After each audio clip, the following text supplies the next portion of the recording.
বিয়েবাড়ির খাবার কার কাছে না ভালো লাগে বলেন? বিশেষ করে বিয়েবাড়িতে বাবুর্চির হাতের যে গরুর মাংসের রান্নাটা সেটা কিন্তু ভীষণ মজা লাগে। আমরা কিন্তু বাড়িতে বিভিন্নভাবে গরুর মাংস রান্না করি, তবে বাবুর্চির হাতের যে স্বাদটা সেটা কিন্তু আমরা পাই না। তো আজকে আপনাদের সাথে ঠিক সেরকমই একটা রেসিপি শেয়ার করব। এই রেসিপিটা আমি একজন বাবুর্চির কাছ থেকেই শিখেছি। তো এইভাবে যদি আপনারা রান্নাটা করেন তাহলে আশা করি আপনাদের কাছে বিয়েবাড়ির মতোই রান্নাটা মনে হবে। আমি যখন রান্না করেছি খেয়েছি তখন মনে হচ্ছিল যে আমি কোনো বিয়েবাড়ির খাবারই খাচ্ছি। একদম বাবুর্চির হাতের যে ফ্লেভারটা ঠিক সেরকমই। তো চলেন দেরি না করে দেখিয়ে দিচ্ছি আমি কীভাবে রেসিপিটা রান্না করেছি। তার জন্য প্রথমে আমি হাড় চর্বি সহকারে 1.5 কেজির মতো গরুর মাংস নিয়ে নিয়েছি। খুব ভালো করে পানি দিয়ে পরিষ্কার করে রেখে দিয়েছি। তারপরে একটা চুলার মধ্যে আমি পাত্রটা বসিয়ে খুব ভালো করে গরম করে এখানে 1 কাপের মতো তেল দিয়ে দিয়েছি। তেলটা একটু বেশি করে নেবেন। তেলটা গরম করে আমি এখানে কয়েকটা গোটা শুকনো মশলা নিয়ে নিয়েছি, যেখানে তেজপাতা, কয়েকটা এলাচি এবং কয়েকটা লং দিয়েছি। তো এগুলোকে আমি 1 থেকে 2 মিনিট একটু ভালো করে ভেজে নিব। তারপরে আমি এখানে 3 কাপের মতো পেঁয়াজ কুচি নিয়েছি। পেঁয়াজটা একটু বেশি করে নেওয়ার চেষ্টা করবেন।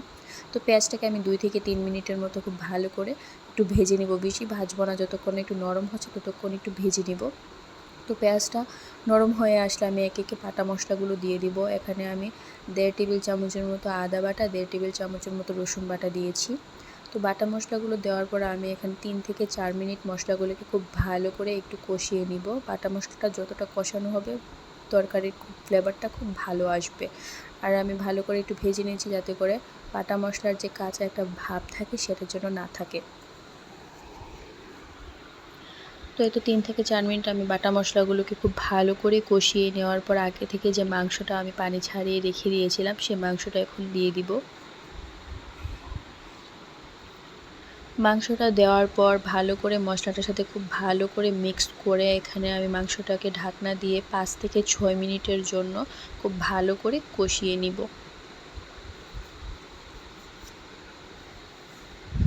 তো তারপরে আমি একটা মিক্সিং বলে 1.5 টেবিল চামচের মতো শুকনো মরিচের গুঁড়া, আধা টেবিল চামচের মতো হলুদের গুঁড়া, 1 টেবিল চামচ করে ধনিয়া গুঁড়া, 1 টেবিল চামচ জিরার গুঁড়া এবং 1 টেবিল চামচ গোলমরিচের গুঁড়া নিয়ে নিয়েছি। তারপরে এখানে আমি অল্প একটু পানি দিয়ে সবগুলো মশলা মিক্স করে নিব।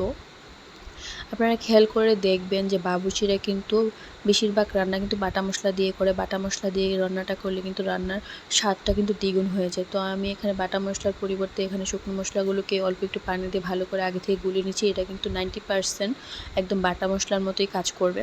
তো এই তো আমি 5 থেকে 6 মিনিট কিন্তু মাংসটা কষিয়ে নিয়েছি। তো কষানোর পর আগে থেকে যে মশলাটা আমি গুলিয়ে রেখে দিয়েছিলাম সেই মশলাটা আমি মাংসটার মধ্যে দিয়ে দিচ্ছি। তো মাংসটাকে আমি খুব ভালো করে মশলাটার সাথে মিক্স করে নিব।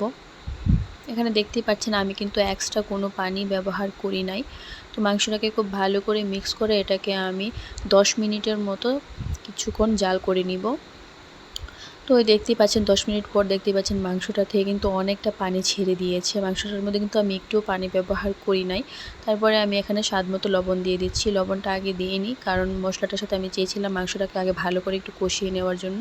লবণটা দিলে পানি ছেড়ে দিত, এমনিতেও কিন্তু পানিটা ছেড়ে দিচ্ছে। তারপরে লবণ দেওয়ার পর আমি আরও এখানে 20 থেকে 25 মিনিট মাংসটাকে খুব ভালো করে কষিয়ে নেব। তো কষিয়ে নেওয়ার পর আগে থেকে যে বাটা মশলাটা যে আমি গুলে রেখে দিয়েছিলাম বাটিটার মধ্যে, বাটিটা ধুয়ে আমি 1 কাপের মতো পানি দিয়ে দিয়েছি। তো পানিটা দেওয়ার পর আবার আমি এখানে 20 থেকে 25 মিনিটের জন্য আবার খুব ভালো করে জাল করে নিচ্ছি মাংসটাকে। তো এই তো দেখতেই পাচ্ছেন পানিটা কিন্তু অনেকটাই টেনে গিয়েছে। তো আরও আমি এখানে 5 থেকে 6 মিনিট খুব ভালো করে মাংসটাকে আরও ভালো করে একটু কষিয়ে নিয়েছি। কষিয়ে নেওয়ার পর আমি এখানে 2 টেবিল চামচের মতো বাদাম বাটা দিয়েছি। এখানে আমি চীনা বাদাম এবং কাঠবাদাম মিক্স করে ব্লেন্ড করে দিয়ে দিয়েছি। বাদামটা দেওয়ার পর দেখতেই পাচ্ছেন অনেকটা কিন্তু ঘনত্ব ভাব চলে এসেছে। বাদামটা মাস্ট বি দেওয়ার চেষ্টা করবেন, বাদামটা দিলে কিন্তু ফ্লেভারটা খুবই ভালো আসে। তো বাদামটা দেওয়ার পর আমি 2-3 মিনিট এখানে মাংসটাকে কষিয়ে নিয়েছি। তারপরে আমি এখানে 2 টেবিল চামচের মতো টমেটো সস দিয়ে দিচ্ছি। টমেটো সসটা দেওয়ার পর আবার 2 থেকে 3 মিনিট আমি মাংসটাকে একটু কষিয়ে নিব। মাংসটা কিন্তু অলমোস্ট সিদ্ধ হয়ে গেছে। যখন দেখবেন উপর থেকে তেল ছেড়ে দিচ্ছে তখন আমি 1 টেবিল চামচের মতো গরম মশলা দিয়েছি। গরম মশলাটা কিন্তু ঘরোয়া গড়েই তৈরি করা। তো গরম মশলাটা দেওয়ার পর আবার 2 থেকে 3 মিনিট একটু কষিয়ে নিয়েছি। আমি এখানে অল্প একটু পানিও আবার অ্যাড করেছি। তারপরে আমি 1 টেবিল চামচের মতো কেওড়ার জল দিয়ে দিয়েছি, 1 টেবিল চামচ ঘি দিয়ে দিয়েছি। এগুলো দিলে কিন্তু খুব ভালো একটা ফ্লেভার আসে, এগুলো দেওয়ার চেষ্টা করবেন। বাবুর্চিরা কিন্তু মাস্ট বি এগুলো দেয়। তারপরে আমি এখানে 2 টেবিল চামচের মতো গুঁড়া দুধ দিয়েছি। গুঁড়া দুধটা দিলে সাথে সাথে একটু নাড়াচাড়া করে মিক্স করে নেবেন। দুধটা দিলে কিন্তু দলা পেতে যাওয়ার সম্ভাবনা থাকে।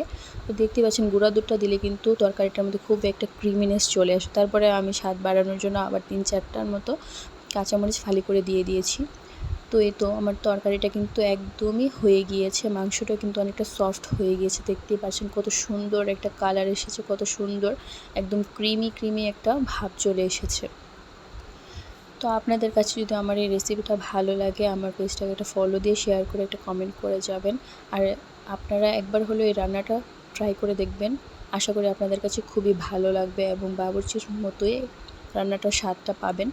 তো আজকের জন্য এটুকুই। সবাই ভালো থাকবেন। আসসালামু আলাইকুম।